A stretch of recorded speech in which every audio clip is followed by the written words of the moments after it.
চলে এসেছি নতুন একটা ভিডিও নিয়ে। দেখো, দু ধরনের পাবলিসিটি হচ্ছে, একটা হচ্ছে নেগেটিভ পাবলিসিটি, একটা হচ্ছে পজিটিভ পাবলিসিটি। তো পজিটিভ পাবলিসিটি মানুষকে তার নিজের প্রোডাক্ট দেখিয়ে যে এটা আমার প্রোডাক্ট, তোমরা সবাই আসবে। সেটা সিনেমা হলে সিনেমা, আমি এইভাবে সিনেমা করেছি, এরা আছে। তো যেরকম করে দেব করছে, একটা মোশন পোস্টার বলো, প্রত্যেকটা ক্যারেক্টারের পোস্টার বলো, বা এই যে গিয়ে সব জায়গায় গ্রাউন্ড লেভেলে গিয়ে বাসের মধ্যে গিয়ে প্রচার করা। আর একটা হচ্ছে নেগেটিভ পাবলিসিটি, সেটা হচ্ছে হঠাৎ করে বেশি দিন হাতে টাইম নেই, হঠাৎ করে সে অন্য কোনো সিনেমা নিন্দে করা দিয়ে তারপর নিজেদের পাবলিসিটি করা। তো যেটা দ্বিতীয় জন সেটা করছে মনে হয় রাজ চক্রবর্তী সিনেমা, যেটা সন্তান যেটা আসছে। তারপর রাজ চক্রবর্তী নিজেই বলেছে যে সে আর সিনেমা করতে চায় না, এবং রাজ চক্রবর্তী এটাও বলেছে যে সে ওয়েব সিরিজ এবং হিন্দির দিকে ঘুরতে যায়, সিরিয়ালের দিকে ঘুরতে যায়। তো এরকম ধরনের যে রাজ চক্রবর্তী একালে এত কমার্শিয়াল সিনেমা দিয়েছিল, যে সেটা ইন্সপায়ার হোক বা নিজেই করা হোক, তো হঠাৎ করে সে একটু ঘরানা ঘুরে গেল, সে বাবরির মতো সিনেমা করলে, যেটা চললো না। তো তার রেটিং খারাপ বলে সে দুঃখ প্রকাশও করেছে, এবং সে আর সিনেমা করবে না এরকম বলেওছে। এবং বলেছিল SBF তাকে বলেই দিয়েছিল যে এরকম একটা সন্তানের মতো গল্প আছে এবং মিঠুন চক্রবর্তী নিতে হবে।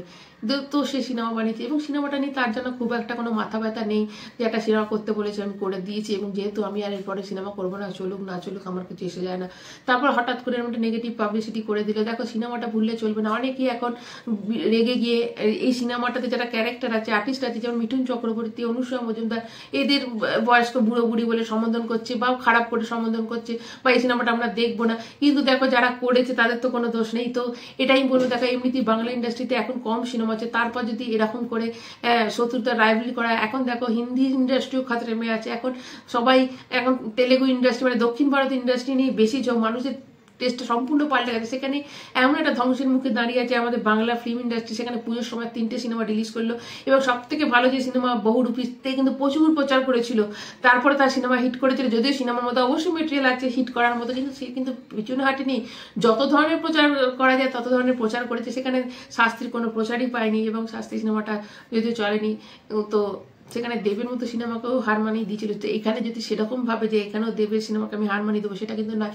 দেব কিন্তু এই সিনেমাতে বহুদিন বাদ ফিরছে, তার অরিজিনাল যে তার জনরা ছিল কমার্শিয়াল জনরা, এবং তাকে প্রাণপাত করে সে অভিনয় করেছে, সে ডান্স করেছে, এবং সে তার কি প্রচার, সে মোশন পোস্টার বলো, সে তার মানে গান বলো, মোশন পোস্টারের মধ্যে BGM, এমন সুন্দর সুন্দর পোস্টার বার করছে, এবং কোথা থেকে কোথায় বাসে করে ট্রাভেল করছে, এইভাবে প্রচার। দেখো যদি, এবং রাজ চক্রবর্তী যেটা বেরিয়েছে যে ভালো সিনেমা প্রচার করার দরকার হয় না, যে ভিডিওটা নিয়ে এত বিতর্ক যে ভালো সিনেমা প্রচার করার দরকার হয় না, বাজে সিনেমা প্রচার করে। তাহলে সেও তো আগে বাজে সিনেমা করেছে, তাহলে কি যখন প্রচার করছে সেগুলো বাজে সিনেমা ছিল?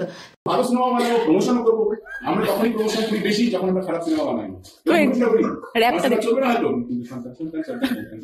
তাহলে কি পুষ্পা 2 বাজে সিনেমা ছিল? যে কিন্তু মানে তেলেগু ইন্ডাস্ট্রি হয়ে সে কিন্তু বিহারে গিয়ে সে পাঠান মতো জায়গায় গিয়ে তার প্রচার করেছে, তবে সিনেমাটা কিন্তু হিন্দি বেল্টে আজকে 750 কোটি তার শুধু হিন্দি বেল্ট থেকে উঠে আসছে। মানে হিন্দি বেল্টে তোমরা শুনলে অবাক হয়ে যাবে যে 425 কোটি, হিন্দি বেল্ট থেকে 425 কোটি সে তুলে নিতে। তো সেইখানে তাহলে কিছু তো তার এগুলো তো স্ট্র্যাটেজি বলে। তো সেখানে এরকম একটা করছে, এবং সব থেকে বড় কথা এখানে কিন্তু ঋত্বিক চক্রবর্তী, মিঠুন চক্রবর্তী, কাউকে দিয়ে কোনো প্রচার হচ্ছে না।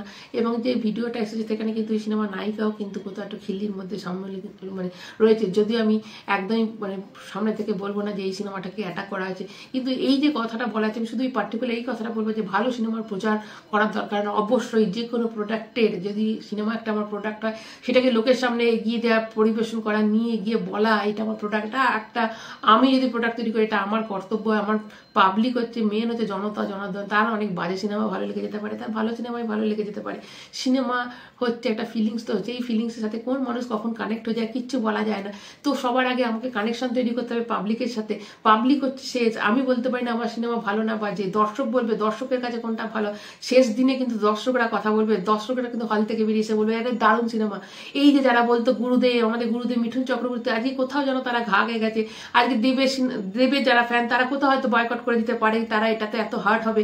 তো এইগুলো কোথাও রাজ চক্রবর্তী উচিত এখন এইরকম এসে কিন্তু এরকম ভাবে পাবলিসিটি করা যায় না।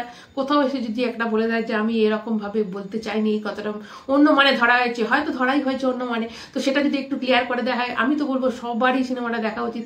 অবশ্যই যার ফ্যান অবশ্যই খাদান সিনেমাটা আগে দেখবেন, অবশ্যই খাদান সিনেমাটাকে হিট করানোটাও খুব দরকার। এবং তার সাথে কিন্তু এই যে এরকম একটা বলে দিলেই হলো না, বাংলা ফিল্ম ইন্ডাস্ট্রিকে পাশাতে গেলে দুটো সিনেমাই কিন্তু দেখতে হবে।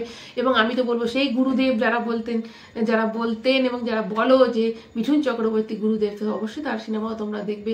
এতবার একটা লেজেন্ডারি সে সিনেমা করছে, তো একজনকে কি বলে দিল, তো সেটা নিয়ে কিন্তু এই সিনেমাটার উপর যেন প্রভাব না পড়ে, এটাই আমি বলবো। আমার সাথে যারা একমত অবশ্যই একটা কমেন্ট করে জানাবে, একটা লাইক কিন্তু অবশ্যই দেবে, একটা সাবস্ক্রাইব করবে। এখন মতো